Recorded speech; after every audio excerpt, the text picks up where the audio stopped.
머리가 이제 나이가 들면 점점 뇌가 잘 안 돌아간다고 하는 게임이 있는데, 폭력적인 게임이 아니고 수도쿠라고 하는 게임이 있습니다. 숫자 맞추기 게임인데, 9칸이 있는데 9칸 안에 또 9개의 칸이 있습니다. 여기에 1부터 9까지 숫자를 집어넣는 겁니다. 한번 해보신 분, 수도쿠 해보신 분? 네. 수도쿠가 뭐예요 하시는 분들은 또 한번 도전해 보시기 바랍니다. 아주 추천할 만한, 머리를 좋게 만드는 게임 중에 하나입니다. 쉬는 시간에 앉아서 숫자 맞추는 건데, 이게 가로 중에 저기 큰 네모 안에 1에서 9까지가 다 들어가야 되고, 그리고 크게 한 줄, 가로로 9줄, 세로로 9줄도 똑같이 1에서 9까지 숫자가 들어가는 겁니다. 숫자가 1, 2, 3, 4, 5, 6, 7, 8 반복돼도 숫자의 그 오더는 바뀌어도 되는데 1에서 9까지 숫자가 두 번 반복될 수는 없는 겁니다. 저기 숫자가 들어가는 거예요. 그리고 저 1에서 9까지가 한 네모 안에 또 들어가야 돼요. 그리고 밑으로도 1에서 9까지, 옆으로도 1에서 9까지. 이게 다 맞춰줘야 되는 겁니다. 어려운 것도 있고 또 쉽게 접근할 수 있는 방법으로 수도쿠를 그렇게 그 사람이 개발을 한 것 같습니다. 굉장히 머리를 좋게 만드는 그런 뇌 훈련 프로그램이다. 그렇게 생각할 수 있습니다. 저걸 이제 해봤는데, 왜 제가 이 수도쿠 이야기를 하냐면은, 다 맞은 것 같아요. 다 맞은 것 같다고 내가 우기고 있는데, 해보면 틀려요. 그래서 틀렸다고 답이 나와요. 그러면 또 다시 고치는 겁니다. 뭐가 달라졌을까? 그러면 하나만 바꾸면 되는 게 아니고 여러 가지를 다 또 바꿔야 돼요. 그렇게 하는 작업을 계속 하다 보면 이제 마침내 숫자가 맞아집니다. 제가 이 예배 시간에 저 설명을 다 못하게 해서 너무 죄송합니다. 아무튼 1에서 9까지 숫자를 다 맞춰야지 가로로, 세로로, 그리고 네모 안에 1에서 9가 반복되지 않고 딱 다 들어가야 맞는 겁니다. 그게 이제 수도쿠인데, 저게 우리다 생각합니다. 어떤 사람은 1이고 어떤 사람은 9입니다. 불만이 많죠. 왜 나는 9가 아니야? 어떤 사람은 여기 있고 싶어요. 근데 그걸 하나님이 이걸 만약에 맞춘다면 바꿔야 되겠죠. 그렇죠? 근데 그게 싫은 거예요. 난 안 갈 거야. 근데 그걸 또 굳이 바꿔주는 거예요. 그게 참 내 마음대로 되는 세상처럼 보여도 하나님이 그걸 바꾸셔야만이 뭐가 되는 거예요? 주는 완전합니다가 되는 겁니다. 주님, 우리는 연약합니다. 그러나 하나님께서 우리를 저 상황에서 바꿔주셔야 됩니다. 내가 숫자 바꾸기를 원치 않습니다. 심지어는 정말 게임을 저걸 하다 보면 숫자를 좀 바꾸고 싶어요. 제가 팔로 확 바꾸면 안 돼? 이런 생각이 들 때가 있어요. 그런데 그렇게 하지 못하는 것은 다른 것이 틀리기 때문에 그렇습니다. 한번 수도쿠 게임을 한 번만 해보시고, 그 다음에 아주 그 이지한 것도 한번 해보시고, 오늘 제가 드리는 말씀에 대해서 여러분 이해하면 참 좋겠습니다. 주님, 우리는 연약합니다. 오늘 하루도 힘겨워합니다. 줍듯 이루며 살기에는 부족합니다. 우리는 연약합니다. 하고 고백하는 이유가 바로 그겁니다. 나는 이 자리에 있고 싶고, 나는 숫자가 9이고 싶고, 모든 분은 또 1이고 싶겠죠. 1등 할 때 1도 1이 좋지 않습니까? 늘 자기는 바뀌는 거죠. 그러나 하나님이 정해주신 그 숫자에, 그 자리에 내가 있게 되어야 전체가, 저게 지금 9칸이지만, 크게 9칸이지만, 하나님 보실 때는 저기 9칸이겠습니까? 또 얼마나 많은 칸이 있겠어요? 거기에 내가 어딘가 그 자리를 딱 가지고 있어야 되는 겁니다. 그게 내 가정도 그렇지만, 우리 교회도, 교회 공동체도 그래요. 하나님 보실 때 네가 이 자리에서 9라는 역할을 해, 네가 8이라는 역할을 해 라고 말씀하셨을 때 그게 우리한테는 힘들 수 있어요. 그러나 그걸 순종해 나가는 것, 그게 내가 순종 안에서 받는 상처는 하나님 싫어하세요. 그렇죠? 하나님 어떤 제사를 싫어하시냐면은 흠 있는 그런 짐승 가지고는 싫어하세요. 그러나 너의 상한 심령을 주님께 드리라고 말할 때는 어떤 거겠어요? 말씀에 순종하면서 받는 그런 상처들을 말하는 거예요. 그건 그대로 갖고 오는 거예요. 말씀을 순종하면서 받는 상처가 얼마나 많습니까? 그렇죠? 세상과 싸워서 또 내가 또 상처를 받잖아요. 주의 말씀은 이건데 나는 왜 이렇게 힘든가요? 그 상처는 주님께서 받으시지만 내가 내 마음대로 하면서 또 와가지고 하나님 그 흠 있는 그런 거는 또 싫어하시는 거예요. 잘 생각을 해보면 좋겠습니다. 오늘 본문으로 나오는 말씀에 간질병이라고 하는 내용이 나오잖아요. 점잖으신 국어 선생님이셨는데 굉장히 점잖으십니다. 물론 뭐 유머가 있죠. 근데 느닷없이 예배 마치고 저한테 물어봤습니다. 지랄이 뭔 줄 알아? 그러는 거예요. 지랄. 많이 들어보셨죠? 깜짝 놀랐어요. 어떻게 저분이, 고매하신 분이 저한테 또 그런 이야기를 하실까? 그게 뭐냐면, 하고 이제 웃으시면서 국어학자이시기도 하니까 설명을 해줘요. 멀쩡한 땅이 자기한테 타 와가지고 얼굴에 탁 붙는데요. 그래서 땅이 움직이는 걸 지랄이라고 한다. 그렇게 이야기를 하더라고요. 그래서 이제, 그런 뜻이구나 하고 생각을 했어요. 근데 정말 들어보니까 땅이 움직이고 내 눈 앞으로 급하게 다가오는 거예요. 나는 멀쩡한데 갑자기 땅이 움직이는 거예요. 내 눈앞으로 확 다가오더니 나를 때리고 상처를 내는 거예요. 그게 간질병. 이걸 우리는 어지러움증 증상, 이렇게 이야기를 하죠. 이런 분들, 느닷없이 당했던 분들 있을 겁니다. 웃긴 이야기, 우스운 이야기를 하려고 하는 게 아니라 그렇다더라는 거예요. 나는 멀쩡하다고 확신하는 사람은 땅이 움직이는 거겠죠. 그렇죠? 내가 멀쩡한데 땅이 움직이는 거잖아요. 나는 가만히 서 있는데 땅이 갑자기 나한테 오는 거예요. 근데 내가 문제가 있음을 아는 사람은 어지럼증이 왔구나 이렇게 알아차리고 의사를 찾아가고 치료를 받게 됩니다. 오늘 또 넘어진 후라는 제목으로 했는데 우리 황철재 집사님 오랜만에 치료 좀 받으시고 한국에 좀 다녀오셨답니다. 또 넘어진 후이 무슨 뜻입니까? 설교 제목 굉장히 신선합니다. 그렇게 했어요. 자꾸 교회에서 안 넘어져 이렇게 이야기해야 되는데 또 오고 뭐고 또 뭘 또 넘어져 그 다음 그 후는 뭐 어쩌라고 이렇게 질문하는 거죠. 우리는 미련하고 체질상 연약해서 자주 넘어집니다. 이게 현실입니다. 참으로 바르게 믿고 바르게 살고 싶은데 우리는 자주 넘어집니다. 그리고 넘어진 자리에는 상처가 남고 또 그 상처가 우리를 아프게 합니다. 우리는 찬양 가사처럼 연약합니다. 우린 오늘을 힘겨워합니다. 주 뜻 이루며 살기엔 부족합니다. 우린 연약합니다. 우린 넘어집니다. 오늘 하루 또 실수합니다. 따라하겠습니다. 주는 완전합니다. 아멘. 이 노래가 오늘 설교의 처음과 끝인 것 같아요. 마태복음 17장 14절 15절 말씀에 나오는 한 아버지의 아들처럼 우리는 그렇습니다. 한 사람이 예수께 다가와서 무릎을 꿇고 말하였다. 다 같이 주님, 내 아들을 불쌍히 여겨 주십시오. 간질병으로 몹시 고통하고 있습니다. 자주 불 속에 빠지기도 하고 물 속에 빠지기도 합니다. 한번 따라합니다. 자주 불 속에 빠지기도 하고 물 속에 빠지기도 합니다.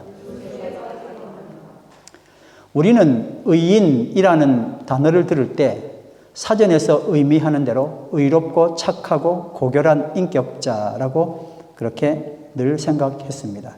죄 없는 사람, 실수하지 않는 사람, 거의 하나님 수준의 사람이라는 선입관을 가지고 있습니다. 그런데 과연 성경은 의인을 뭐라고 이야기할까요?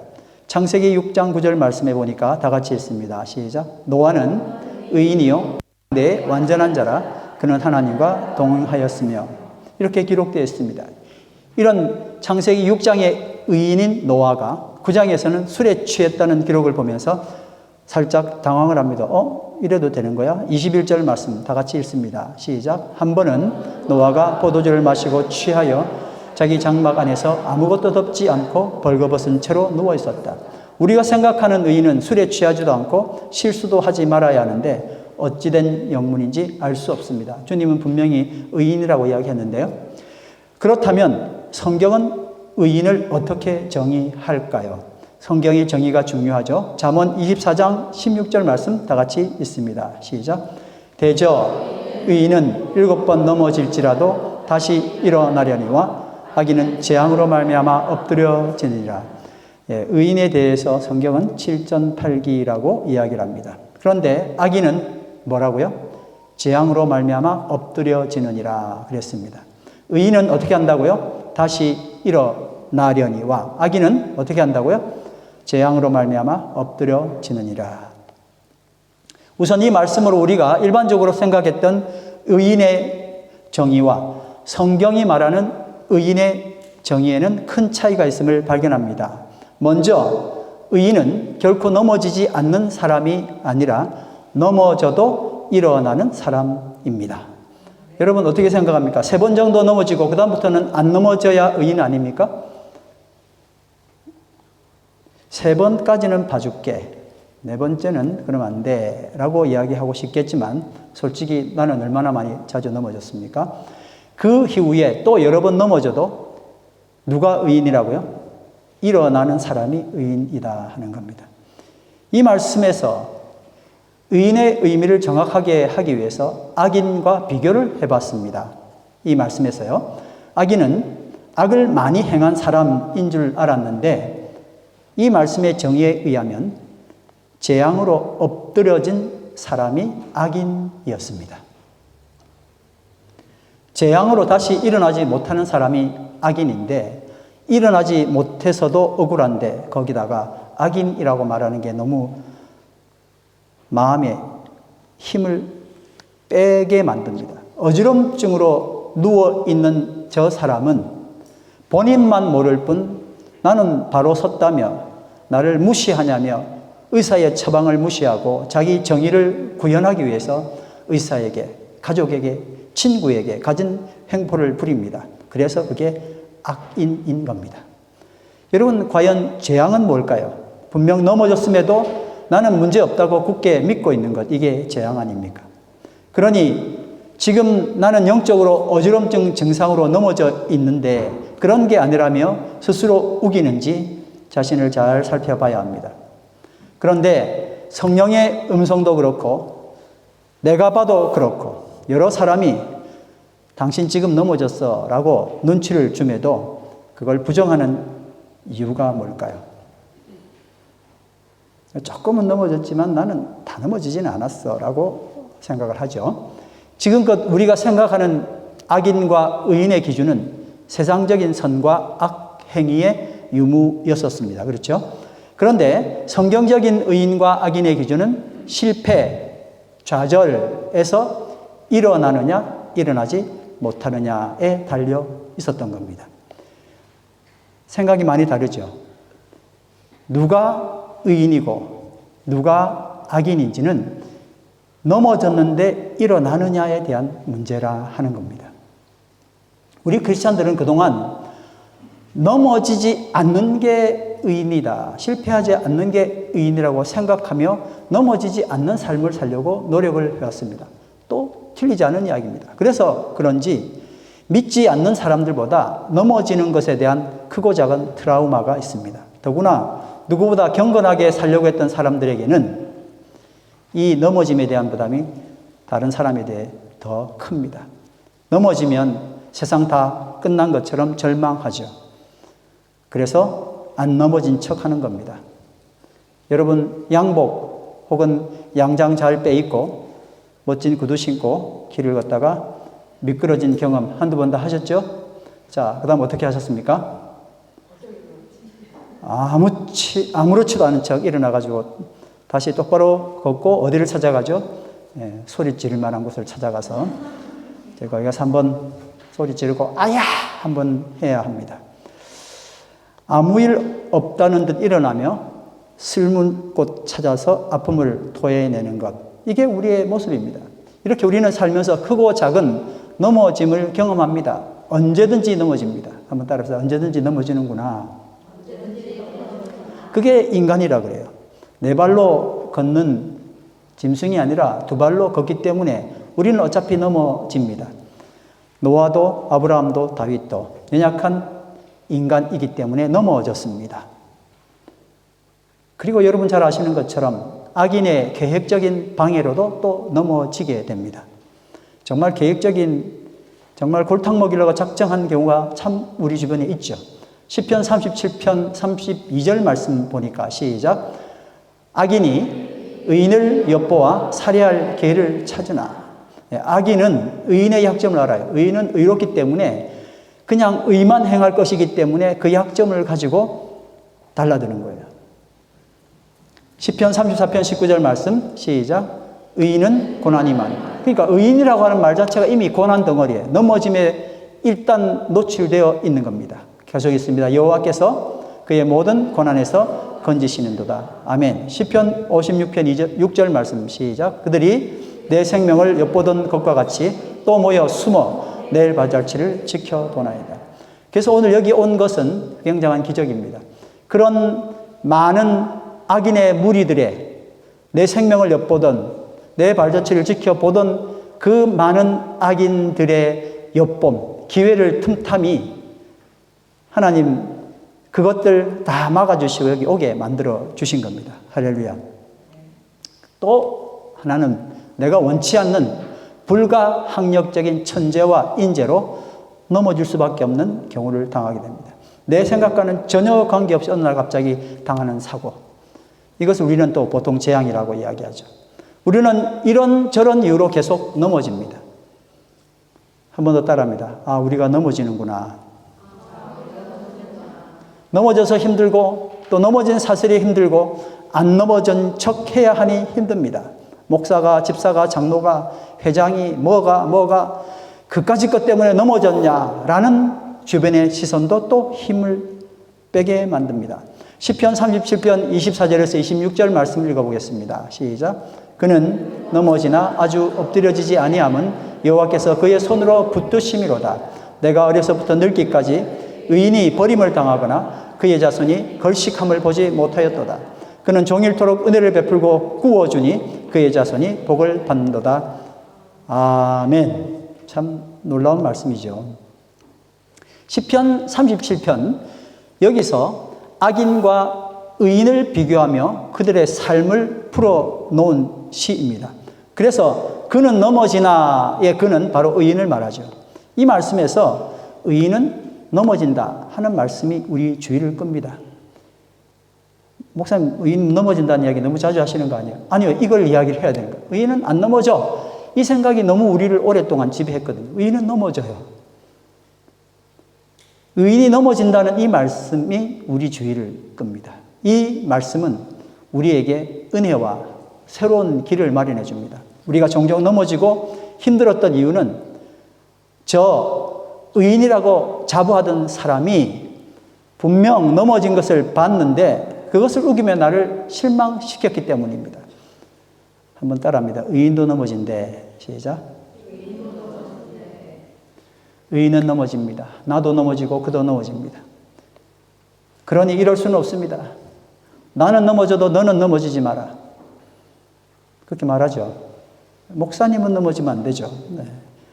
사모님 넘어지지 마세요. 이렇게. 나는 이렇게 실수할 수 있는데 그건 아니다는 거예요. 모든 의인은 다 뭐 한다고요? 넘어집니다. 근데 그 넘어짐을 자꾸 우리가 넘어지지 않는 의인으로 강요를 하다 보니까 힘들어지는 거예요. 안 넘어진 척도 해야 되고. 그래서 실망하고 비방하기보다는 어떻게 세울까를 생각하는 것이 더 중요합니다. 맞죠? 네. 넘어졌네. 안 일어나는 것도 문제지만 실망하고 저 의인이라는 것이 진짜 넘어져가지고 왜 저 꼴이야 라고 비방하기보다는 어떻게 세울까를 생각하는 것이 더 중요합니다. 할렐루야. 그런데 이것이 세운다고 생각하는 것이 비방과 비판과 판단으로는 결코 세워지지 않는 것. 수도 없이 이야기했고 수도 없이 경험했었습니다. 그러니까 먼저 이것을 생각합니다. 넘어지는 것은 실패가 아닙니다. 넘어졌는데 일어나지 못하는 게 실패입니다. 근데 우리는 지금껏 넘어짐을 실패로 보았습니다. 왜 넘어짐을 실패로 알아왔을까요? 사회에서 받은 사탄의 학습 효과입니다. 여러분, 우리는 넘어질 수 있습니다. 교회는 절대 넘어지지 않는 것을 가리키는 줄 알았는데 그게 아니고 넘어져도 되더라 하는 것을 이야기하는 겁니다. 넘어지면 다시 일어날 힘이 거의 없거나 한번 넘어지면 다시 일어날 수 없다는 역사로부터 전수받은 노예 의지 때문입니다. 그리고 넘어지면 큰일 날 것처럼, 그리고 넘어졌을 때 아무도 도와주지 않을 수도 있다는 그 두려움 때문에. 그런데 성경은 넘어짐이 곧 실패다라는 공식을 무너뜨립니다. 그 이유가 뭘까요? 어떤 근거로 넘어짐이 실패라는 공식을 무력화시킬 수 있을까요? 그 해답이 여기 있습니다. 현대인의 성경은 이 말씀을 그는 넘어져도 치명상을 입지 않을 것이니 여호와께서 손으로 그를 붙드십니다. 할렐루야. 한번 따라합니다. 여호와께서 손으로 그를 붙드십니다. 아멘. 바로 이것이 넘어져도 실패하지 않는 이유입니다. 하나님이 9라는 숫자를 너희에 맞는 것처럼 보여도 사실 이 구멍 안에는 맞지만 전체적으로 너희가 거기 있으면 안 돼 라고 옮기시는 거예요. 그때 넘어가야죠. 근데 그 넘김이 여호와의 손에 있기 때문에 우리는 실패한 것처럼 보여도 결국은 뭐 한 거예요? 우리는 승리한 거예요. 할렐루야. 이제 우리는 하나님을 믿으면 넘어짐도 고난도 모두 면한다 라고 말했던 혹은 설교하는 사람이 그리고 그동안의 모든 이야기가 이런 거였다면 이 믿음에선 벗어나야 합니다. 이사야 43장 1절 2절 말씀 한번 다 같이 읽겠습니다. 시작. 야곱아 너를 창조하신 여호와께서 지금 말씀하시느니라. 이스라엘아 너를 지으신 이가 말씀하시느니라. 너는 두려워하지 말라. 내가 너를 구속하였고 내가 너를 지명하여 불렀나니 너는 내 것이라. 내가 물 가운데로 지날 때에 내가 너와 함께 할 것이다. 강을 건널 때에 물이 너를 침몰하지 못할 것이며 내가 불 가운데로 지날 때에 타지도 아니할 것이요 불꽃이 너를 사르지도 못하리니. 한 아버지의 아들은 불로 뛰어들고 물로 뛰어든다 그랬습니다. 근데 지금 여호와께서는 이 말씀을 거꾸로 이야기하세요. 네가 물 가운데 들어갈지라도 침몰치 못할 것이며 할렐루야. 불 가운데 지날지라도 타지 아니할 것이요 불꽃이 너를 사르지도 못하리니 할렐루야. 이전 같으면 이 말씀을 글자 그대로 읽어야 하는데 그대로 읽지 않아요. 어떻게 설교를 들었기 때문에 하나님을 믿으면 예수를 믿으면 절대 하나님이 너를 넘어뜨리지 않아 라고 들었기 때문에 이걸 그대로 들었음에도 그렇게 읽지 않습니다. 하나님은 그의 백성을 위험한 곳에 그러니까 물과 불이 있는 곳 가까이 가지 못하게 하실 거야 라고 읽을 수밖에 없습니다. 그러나 말씀을 자세히 보면 우리를 넘어지게 하는 것들인 뭐라고요? 우리를 넘어지게 하는 물 가운데로 지나가라고 하는 거예요. 강을 건너야 하고 그리고 불 가운데로 지나가라 하더라 라는 말씀이 이게 주님 주신 말씀이에요. 여기서 중요한 것은 하나님께서 우리가 물과 강과 불 가운데로 지나게 될 때에 당신의 손으로 우리를 붙드신다는 것입니다. 그러니까 위험한 거 못 가게 저 위험한 거 나타나서 가지마 딱 잡아주는 게 아니라 위험한 것을 통과하게 하신다는 거예요. 할렐루야. 물에서 함께 하시고 강물에 침몰하지 못하게 하시고 불에 타지도 못하게 할 것이고 불꽃이 사르지도 못하게 하실 것이라는 게 이게 멋지지 않습니까? 불로 지나가지 않고 불 구경하는 게 아니라 불로 지나갔는데 타지 않는 것, 이게 하나님 우리를 세우시는 방법입니다. 하나님은 우리의 넘어짐과 실수까지도 우리를 물과 불로 연단하신 후에 나오는 순금이 되도록 역사하십니다. 그래서 물에도 들어가고 불에도 들어가야 한다는 겁니다. 우리를 넘어지게 만드는 그 많은 것들, 옆에 계신 분 한번 보시면 물인지 불인지 한번 보시고 이 사람이 물인가 불인가. 네. 근데 어디로 가라고요? 여기를 가라고. 시편 66편 10절에서 12절 말씀 다 같이 했습니다. 시작. 하나님이여 주께서 우리를 시험하시되 우리를 단련하시기를 은을 단련한 같이 하셨으며 우리를 끌어 그물에 걸리게 하시며 어려운 짐을 우리 허리에 메어 두셨으며 사람들이 우리 머리를 타고 가게 하셨나요? 아이고, 다시 한번 했습니다. 사람들이 우리 머리를 타고 가게 하셨나이다. 그걸 가만히 놔둬요? 누가 내 머리를 타고 가는 거예요? 뒤집어 놔야지. 근데 그렇게 하셨대요. 우리가 불과 물을 통과하였더니 다 같이 했습니다. 주께서 우리를 끌어내사 풍부한 곳에 들이셨나이다. 아멘. 누가 내 머리 밟고 지나가거든 확 다리를 막 이렇게 하지 마시고 이제 이걸 통과하면 어떻게 한다고요? 주께서 우리를 끌어내사 풍부한 곳에 들이시겠구나. 왜냐하면 우리는 크리스찬이기 때문에 하나님이 반드시 여기를 통과하도록 만들어놨어요. 만약에 이걸 피하잖아요. 그러면 그것이 다시 올까요, 안 올까요? 또 와요. 왜냐하면 내가 통과해야 되니까. 시험을 또 합격해야 되잖아요. 근데 이걸 피하고 하면은 나이 들어서 고생합니다. 지금 빨리빨리 다 시험을 다 경고하고, 누가 내 머리 밟고 지나가거든 밟아라 이렇게 하셔야 됩니다. 밟아 싸우는 게 아니고 시험이 통과될 수 있도록 하나님의 역사를 기다려야 됩니다. 그러니까 피하지 말아야 하고 물과 불과 싸우지도 말아야 합니다. 한번 따라합니다. 피하지도 말고 물과 불과 싸우지도 말아야 한다. 단지 내 속에 더러운 것 씻어내고 태워내는 것이 중요하지, 내 것 태운다고 불과 싸우고 내 것 씻는다고 물과 싸울이 아니라는 것입니다. 최근에 의도치 않게 실수하거나 갑작스러운 일 때문에 내 더러운 성질을 꺼내본 적이 있습니까? 내 과거의 실수로 지금까지 내 발목을 잡는 사람도 있습니까? 부끄럽고 창피한 일 때문에 쥐구멍이라도 찾고 싶은 경험이 있습니까? 또 이와 반대로 내 옆 사람이 이런 일을 해서 내 마음이 아직도 고통을 받고 있습니까? 그런데 이 모든 실수가 세상으로 던져지게 되면 오점이고 실패로 귀결되지만 하나님 앞으로 던져지게 되면 결과가 달라집니다. 아멘. 이 아버지의 아들은 엉뚱한데 불과 물에 뛰어들었어요. 거기서 넘어졌습니다. 그런데 하나님께 뛰어들었더니 이 물과 불은 우리의 문제를 해결하는 역사가 일어나게 됐습니다. 여러분, 어린아이가 큰 교통사고를 당했는데 어린이 병원 앞에서 났다면 불행 중 다행입니다. 그렇죠? 근데 우리가 넘어지면 언제나 하나님 손 아닙니다. 할렐루야.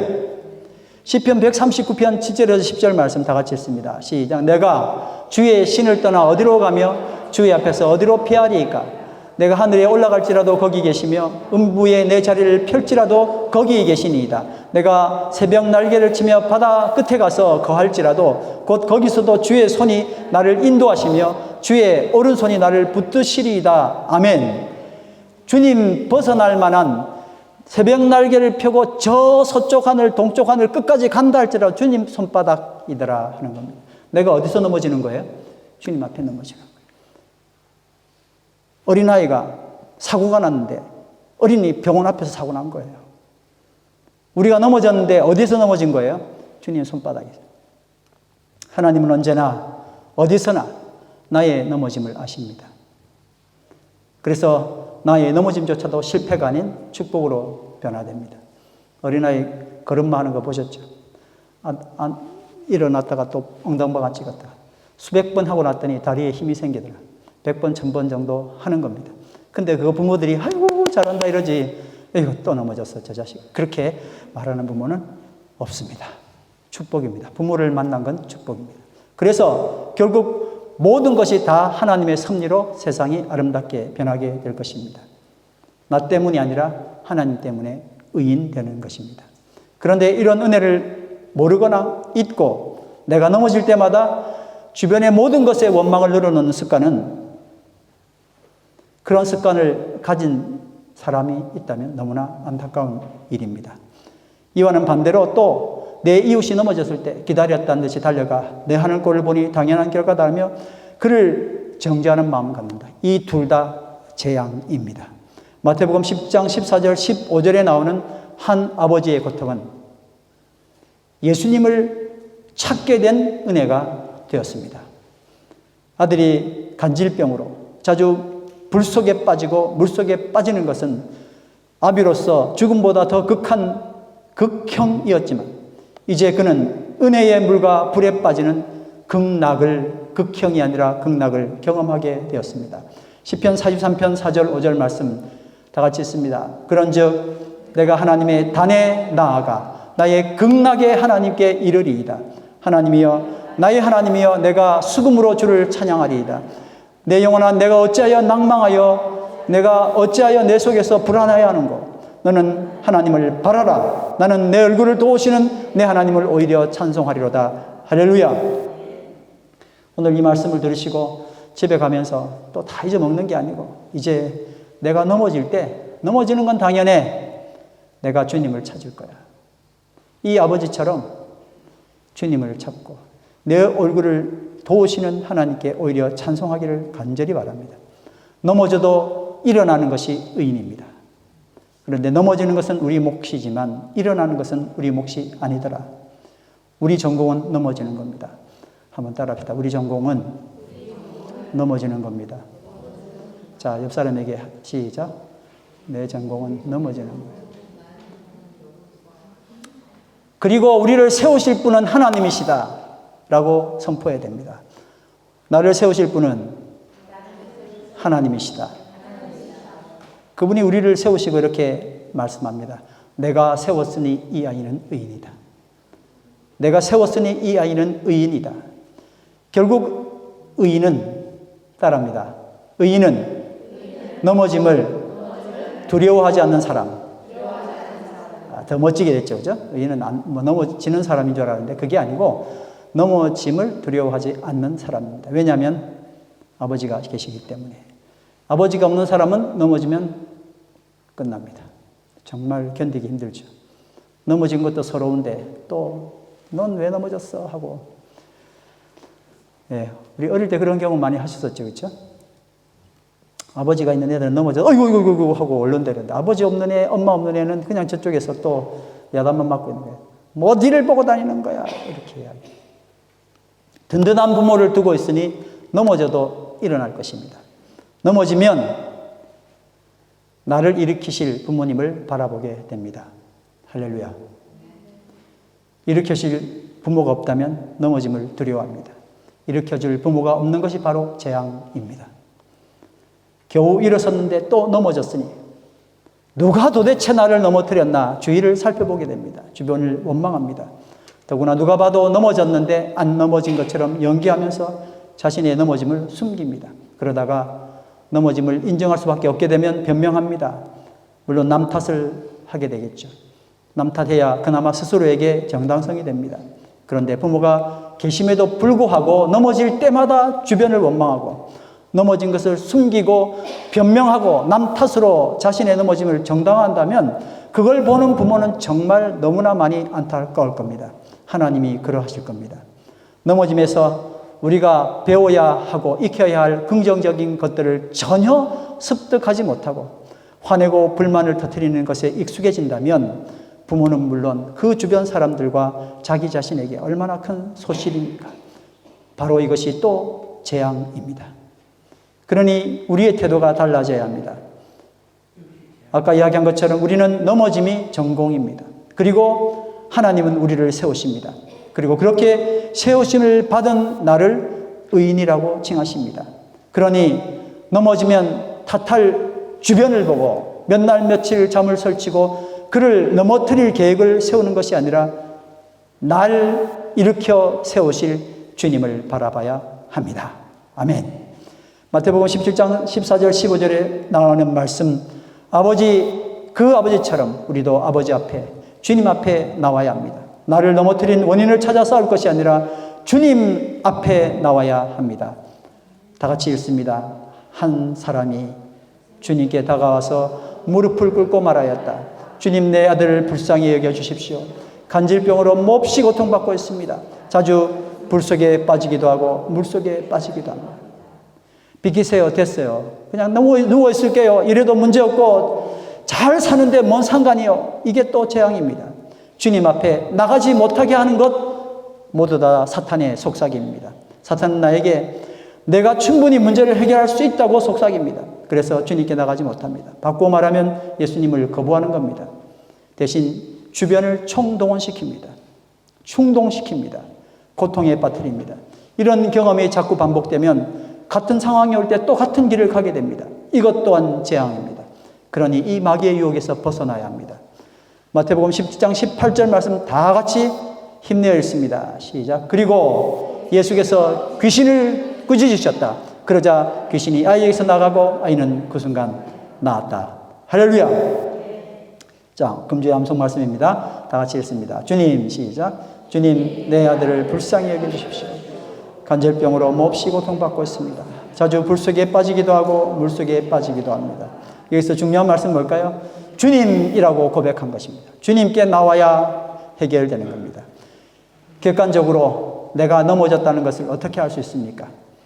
두 번째 질문, 내가 넘어졌음에도 주님 앞으로 나가지 않는 이유는 뭡니까? 나의 넘어짐, 이것을 객관화하고 주님 앞에 나가기 위한 방법이 무엇인지 이번 한 주 동안 나누는 시간 되길 바랍니다. 우리 다 같이 일어나셔서 찬양합니다. 예수의 이름으로 나는 일어서리라. 주가 주신 능력으로 일어서리라. 원수가 날 향해 와도 쓰러지지 않겠다. 주님 주신 능력으로, 주가 주신 능력으로 이제 일어서게 되길 간절히 바랍니다. 아멘.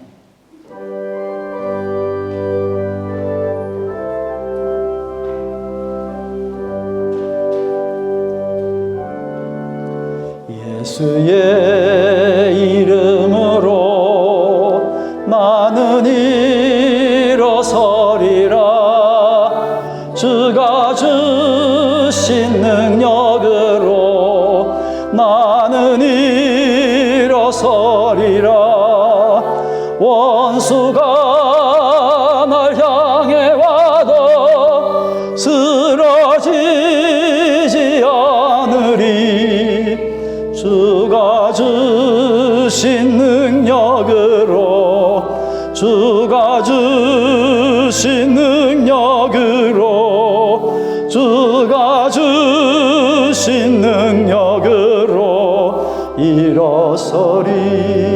예수의 이름으로, 예수의 이름으로 나는 일어서리라.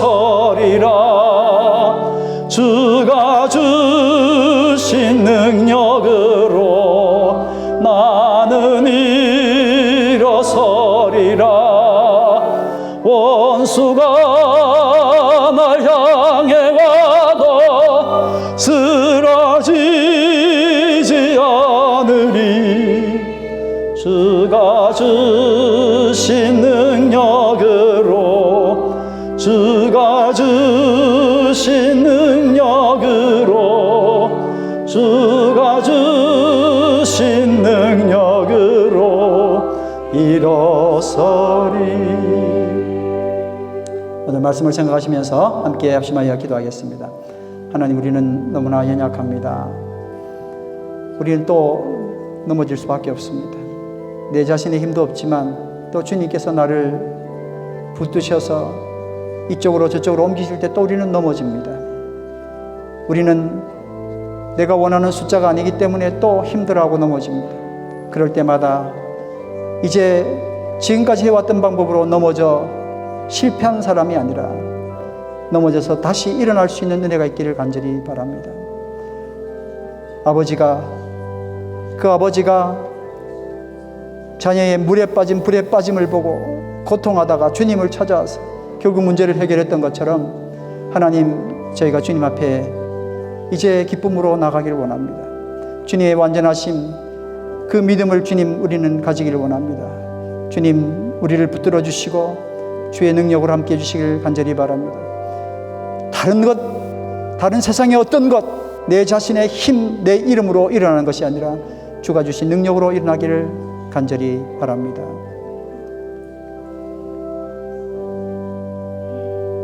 두 손 들고 찬양합니다. 예수의 이름으로 나는 일어서리라. 주가 주신 능력으로 나는 일어서리라. 원수가 날 향해 와도 쓰러지지 않으리. 주가 주신 능력으로, 주가 주신 능력으로, 주가 주신 능력으로 일어서리. 넘어지지 않게 해서 얼마나 많이 애써왔는지 모릅니다. 그리고 그것 때문에 실망하고 고통스러워했었습니다. 넘어진 의인을 바라보며 고통했었습니다. 이제 실패자라고 또 생각했었습니다. 그러나 넘어지는 물속에 빠지고 불속에 빠지는 아이를 보고 안타까워하다가 마침내 주님을 찾아 주님께 나와서 아이를 구원의 길로 인도했던 아버지의 심정으로 우리가 다 같이 우리는 넘어질 수밖에 없고 그래서 아무도 일어날 수 없는 사람이지만 주님 주신 능력으로 일어나게 해달라고 기도할 수 있는 귀한 공동체 될 수 있도록 주님 축복해 주시길 간절히 바랍니다. 탓할 것이 아니라 주님 바라보게 하여 주시옵소서. 주의 귀하고 놀라우신 사랑을 저희들 바라보며 이제 그 불과 그 물을 주님 주신 능력으로 그 은혜의 불과 그 은혜의 물길로 들어가 저희들 치료하고 불태움 받고 더러운 것 모두 다 날아가게 하시고 깨끗하게 되어 주님 앞에 예배드릴 수 있는 귀한 심령 될 수 있도록 인도하여 주시옵소서. 찬양과 감사를 드리며 예수님 이름으로 기도드립니다. 아멘.